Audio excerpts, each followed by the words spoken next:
Tú-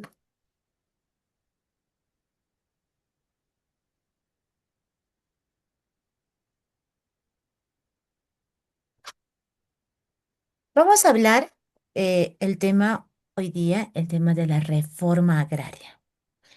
Bueno, en su gobierno de Juan Velasco Alvarado, él lo que realizó fue algo muy importante, diga, la reforma agraria. También hizo otras reformas, diga, como la nacionalización de empresas y diversas reformas sociales y económicas.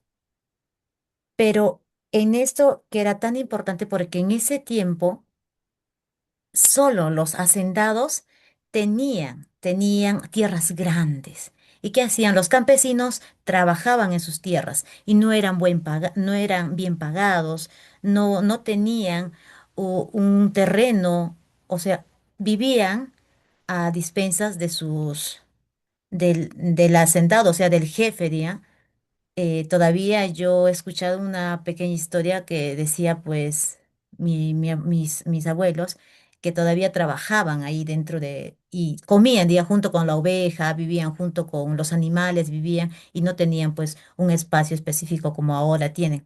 Entonces, viendo todo la falta de dignidad, cómo vivían, entonces Juan Velasco Alvarado lo que hizo, dijo, bueno, vamos a repartir que los campesinos también tengan tierras, también tengan una igualdad. ¿Para qué? Para que no tuvieran tanto derecho los hacendados, que sino que tanto los derechos de los campesinos como los derechos del hacendado sean pues iguales. Eso hizo. En el argumento político, la reforma agraria permitió reducir el poder a los grandes hacendados sobre las tierras y la población campesina pudieran acceder a una propiedad propia y mejorar sus vidas, ¿sí? Ahí. Entonces, ¿qué hizo también? También hizo que les dejó también había cooperativas para que haya una buena gestión ¿ya? De siembras, de producción, pero por la falta de inversión y no hubo una buena productividad. Entonces, hubieron fallos en el tema político y afectó también la economía en su momento. Vamos, Jason, hablando con la economía. El argumento económico, el aspecto económico de la reforma agraria tuvo resultados mixtos. Por un lado, que permitió muchas familias campesinas accedieran a tierras que antes no poseían. Sin embargo, en varios casos hubo dificultades de organización, falta de inversión, de disminución de la productividad agrícola, lo que afectó la economía del sector. También tenemos el argumento social.